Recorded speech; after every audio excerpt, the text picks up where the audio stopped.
Students, एक बार फिर से इस साल में गाला के पेपर्स 2024 के बोर्ड के लिए जो पेपर सेट आते हैं उसके बारे में हम बात करेंगे। एक पेपर हमें परचेज करनी चाहिए कि नहीं करनी चाहिए, क्वेश्चन आंसर किस तरीके से है, इसमें से बोर्ड के पेपर में आने की संभावना कितनी है और पेपर की क्वालिटीज कैसी है, वो सारी बातें हम डिस्कस करेंगे। तो स्टार्ट करते हैं क्वेश्चन पेपर नंबर 2 से। क्वेश्चन पेपर 1 जो है वो ऑलरेडी आपके पेपर सेट के सॉल्यूशन में दिया हुआ है, तो पेपर 2 से स्टार्ट करना है।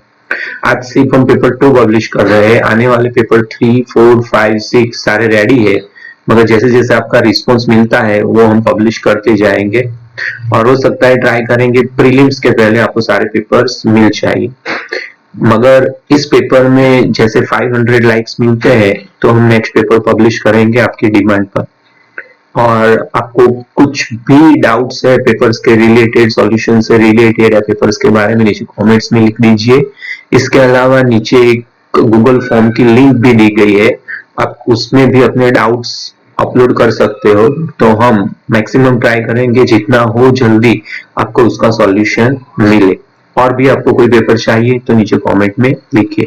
तो चलो स्टार्ट करते हैं क्वेश्चन पेपर नंबर 2 से। क्वेश्चन पेपर 2 जो है उसमें आप देखिए सबसे पहला जो क्वेश्चन है वो है comprehension question. Read the following passage and select the appropriate answers from the options given below. Okay, तो फर्स्ट लाइन से दिया गया ये पैराग्राफ है। क्वेश्चन पर जाते हैं। सो पहला क्वेश्चन है, what made the young seagull afraid. Young seagull को क्यों डर लगा।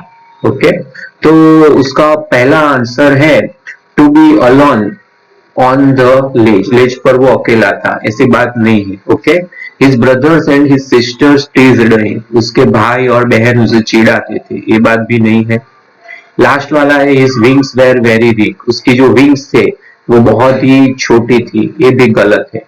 ये आंसर सही है क्योंकि the ledge was too high above the sea. नीचे देख के वो डर गया क्योंकि लेज की जो हाइट थी समंदर के लेवल से वो बहुत ही ऊपर थी। So C is the final answer. Okay, second question है, which of the following is closer in the meaning to the term on the brink of. On the brink of, उसके सिमिलर मीनिंग कौन सा है। Okay,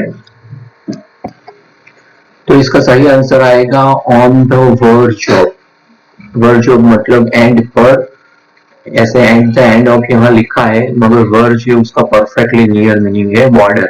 जो लेज की border थी, जो लेज था यहाँ तक वो दौड़ के आता था और जैसे ही वो नीचे देखता था, ऐसा नहीं था स्ट्रेट डाउन था, जैसे यहाँ आके वो देखता था तो समंदर का पानी हाइट देख के वो डर जाता था। So B is the right answer, on the verge of. Next देखते हैं। सो इस बार 2 ही एमसीक्यू है, अदरवाइज अब तक लास्ट ईयर तक 4 एमसीक्यू आते थे।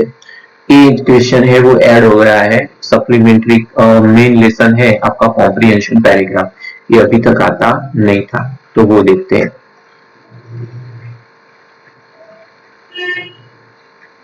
ओके, ये पैराग्राफ पर सिर्फ क्वेश्चन आंसर है, तो हम सिर्फ MCQ objective type question discuss करते हैं।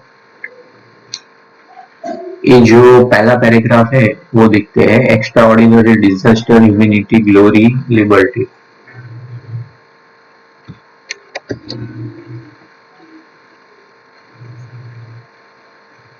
Today all of us do by our presence here confer, तो ग्लोरी आएगा। And hope to new born 7 में आएगा liberty.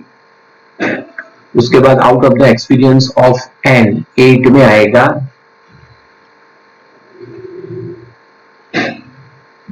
Out of the experience of an extraordinary. Extraordinary आएगा, एक्स्ट्राऑर्डिनरी ह्यूमन। और 9 में आएगा disaster that lasted too long must be born a society of which all 10 में आएगा humanity will be proud. Okay, उसके बाद आपके लॉन्ग क्वेश्चन है। वैसे गाला के पेपर अच्छे होते हैं, परचेस करनी चाहिए, मगर कुछ बातें हैं हम डिस्कस करेंगे जो शूट नहीं होती है वो। फॉर एग्जाम्पल ये पैराग्राफ है सप्लीमेंट्री का, पोएट्री कॉम्प्रिहेंशन, वो आता है इस तरीके से। डिस्कस करते हैं figures of speech. Has given my heart a change of mood, तो यहाँ पर क्यू ये सिनिक डॉट क्यू है, क्योंकि यहाँ पर ये हार्ट की बात की गई है, तो जब भी कोई बॉडी ऑर्गन होता है तो वहां पर होता है सिनिक डॉट। टोटोलॉजी क्यों नहीं है? टोटोलॉजी में होता है टू वर्ड्स सेम मीनिंग, तो ये नहीं है। एपोस्ट्रोफी में कुछ एड्रेस करते हैं, वो भी नहीं है। सिमिली में कंपैरिजन करते हैं, एज और लाइक होता है, ये भी नहीं। So scenic dog is the final answer. And mustard growled and they all looked around. यहाँ पर लिखा है growled. ओके, जो मस्टर्ड कुत्ता था उसकी गुरकने की आवाज है, तो साउंड है, तो साउंड के लिए आएगा ऑनोमेटोपिया। एंटीथेसिस में ऑपोजिट आइडियाज, ये नहीं है। लेटोड्स में नेगेटिव मीनिंग, वो भी नहीं है। हाइपरबोल में ओवरस्टेटमेंट, वो भी है नहीं। Okay, so onomatopoeia is the right answer, क्योंकि उसमें आवाज होती है, साउंड। उसके बाद ये लॉन्ग क्वेश्चन है, इस बार इंटरनल ऑप्शंस दिए गए हैं, मतलब पहले एक क्वेश्चन के और में 8 लिखना था, अब ऐसा नहीं है, अब 5 में से आपको 3 लिखने हैं। Okay, any 3 questions out of any 5।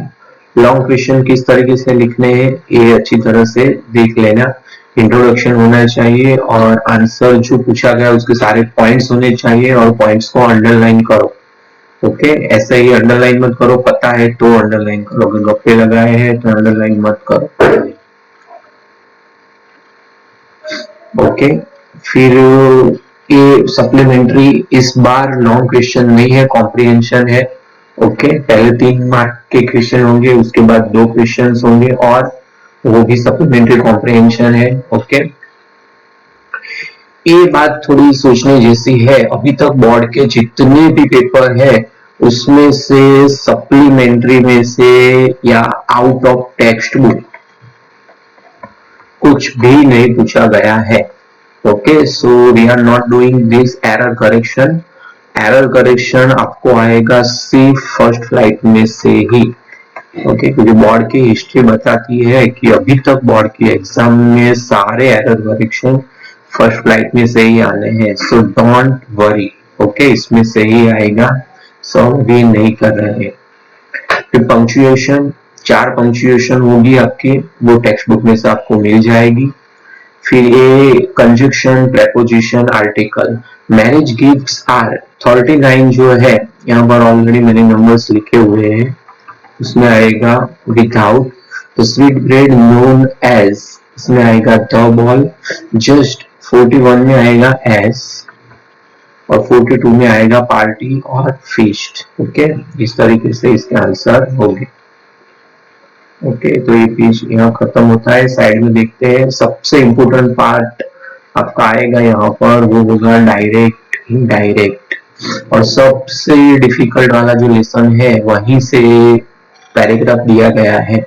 Okay, अच्छी तरह से ध्यान से सुनिए किस तरीके से मैं रिपोर्टिंग वर्ड यूज कर रहा हूँ, कहाँ पर क्या कन्वर्ट कर रहा हूँ, मैं अंडरलाइन भी करूंगा, बोलूंगा भी सही। अगर आपको लिखना है तो वीडियो स्टॉप करके लिख सकते हो, रिवर्स करके लिख सकते हो, मगर समझिए।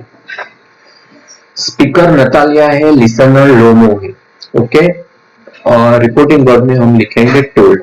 Natalia told Lomo that she had, यहां लिखना है she had noticed that those hunters, argue का होगा argued, those hunters argued most वो न्यू लिस्ट, वो हंटर्स सबसे ज्यादा आर्ग्यू करते हैं जो सबसे कम जानते हैं, ऐसे आप लिखेंगे।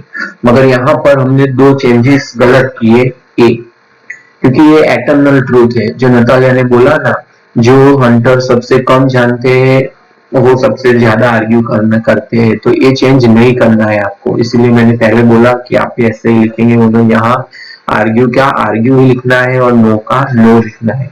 देखो फिर से, Natalia told Lomo that she had noticed that those hunters argue most who know least.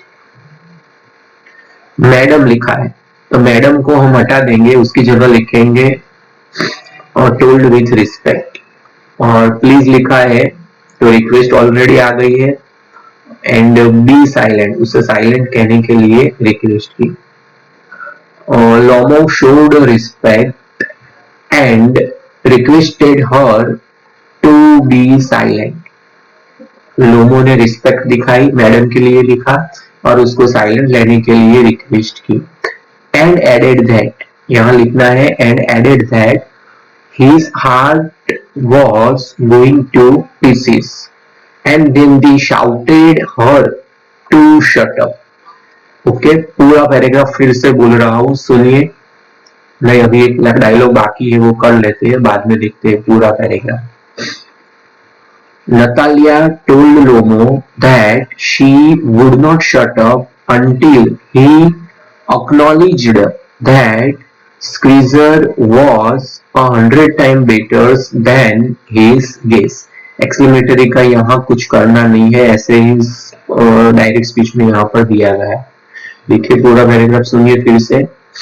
Natalia told Lomo that she had noticed that those hunters argue most who know least. Lomo showed respect and requested her to be silent and added that his heart was going to pieces and shouted her to shut up. Last dialogue. Natalia told Lomo that she should not shut up, should not नहीं आएगा, would not आएगा, okay, sorry, she would not shut up until he acknowledged that Squeezer was 100 times better than his guess. ऐसे continuous paragraph में ही लिखना है, direct indirect. Okay, तो चलो देखते हैं अभी transformation. It was a very strong wind, यहाँ पर लिखा गया है एक्सक्लेमेटरी। ओके, तो एक्सक्लेमेटरी दो तरीके से मोस्टली आते हैं, 99%, व्हाट या हाउ से। अगर आर्टिकल दिया गया है ए और एन तो व्हाट से बनाइए, अगर आर्टिकल नहीं दिया गया है तो हाउ से बनाइए। तो देखिए आर्टिकल कहाँ है वो देखते हैं। एक यहाँ सॉरी, यहाँ आर्टिकल है तो व्हाट से बनाना है, तो व्हाट वाले दो सेंटेंस है, बी और सी। सी में आर्टिकल नहीं है तो ये गलत है, बी में आर्टिकल है, so B is the right answer. What a strong wind it was. MCQ हम मानते हैं कि पेपर इजी हो गया, मगर ऐसा नहीं है, आपको बहुत ध्यान से सोचना पड़ता है, एक्यूरेसी 100% पर रखनी पड़ती है। ओके, चलो 45 देखते हैं। The sun was now ascending the sky. Select the correct question tag. Okay, तो क्वेश्चन टैग के लिए आप जानते हो कि हमें सिर्फ पहले दो वर्ड्स देखने हैं। वॉज का होगा wasn't और सन के लिए होगा इट। wasn't इट कहाँ है, इतना ढूंढ लीजिए, पूरा पढ़ने की जरूरत नहीं है, ये रहा wasn't ही नहीं, सॉरी, सन है तो इट होगा, so C is the right answer, wasn't it. The sun was now ascending the sky. Wasn't it the right answer? 46. The issue was too complex to solve. Issue इतना complex था, solve नहीं कर सकते थे। ये तो पूरा गलत है, सो दैट नहीं है, ये भी गलत है, सो है, दैट नहीं है, और यहाँ पर एक्स्ट्रा सब्जेक्ट दिया गया है दैट। ओके, सो दे दिया गया है, तो जो क्वेश्चन दिया गया है the issue was too complex to solve, तो ऑफकोर्स ये सही है। Okay, the issue was so complex that they could solve it easily. Extra subject add कर सकते, गलत नहीं है ये। और सी भी सही है, क्यों सही है, the issue was so complex that issue के लिए लिखा गया है it could not be solved easily. So C is 100% right answer, क्योंकि सब्जेक्ट के तौर पर इश्यू के लिए यहाँ पर इट लिखा गया है और वहां पर पूरा सेंटेंस जो है वो पैसिव वॉइस में बनाया गया है। सो C is the right answer. फिर डी में है the issue was so complex. Okay, ये तो मैंने बोला सही तो है, मगर ये उससे ज्यादा सही है, सो C is the right answer. सो हमें मोस्ट जो सबसे ज्यादा जिसके पॉइंट्स होते हैं सही होने के लिए वो एज्यूम करना है, सो सी होगा। 47 ओके, इस तरफ होगा, उसके बाद सेक्शन बी स्टार्ट होता है। The air was fresh and sweet, air fresh थी और स्वीट थी, the not only but also. Okay, तो नॉट ओनली बट ऑल्सो हम जानते हैं कि दो सेंटेंस को कनेक्ट करने के लिए नॉट ओनली बट ऑल्सो का यूज होता है। तो इसमें जो डी है, the air was not only fresh but also sweet, ये सही आंसर है। Not only fresh but also sweet, ये तो पूरी कंस्ट्रक्शन गलत है। ये भी गलत है क्योंकि यहाँ वॉज नहीं है। ये भी गलत है, नॉट ओनली से स्टार्ट नहीं होता है। ये सेंटेंस फॉर्मेशन सही है। फिर देखो 48, I was pained that I was not able to thank them. Select the correct sentence using so. Okay. So इसमें so मतलब क्यों, पहले सेंटेंस में रीजन होगा, दूसरे में उसका रिजल्ट होगा। मैं इतना पेनफुल था इसलिए मैं थैंक नहीं कर सका, तो ये दैट हटा देना है। ओके, दैट लिखा है तो ये कॉम्प्लेक्स सेंटेंस है, और सो लिखेंगे तो हो जाएगा कंपाउंड। ओके, मगर यहाँ ऐसा दिया नहीं है, डायरेक्टली आपको इजी तरीके से बताया गया है। तो ये आंसर होगा I was pained so I was not able to thank them. Okay, channel को सब्सक्राइब नहीं किया तो सब्सक्राइब कर दीजिए, लाइक करना मत भूलिए। जैसे ही 500 लाइक्स होते हैं दूसरा पेपर मैं पब्लिक मोड पर रख दूंगा। कुछ भी डाउट से नीचे कमेंट्स में लिखिए। इसके अलावा आपको स्कूल के पेपर के या कोई एक्स्ट्रा पेपर्स चाहिए सॉल्यूशन, तो नीचे लिंक दी गई है, उस पर अपलोड कर दीजिए, आपका वो सॉल्यूशन आपको मिल जाएगा। Okay, thank you very much. तो इसके साथ आज का ये सेशन खत्म करते हैं, मिलते हैं नेक्स्ट सेशन में।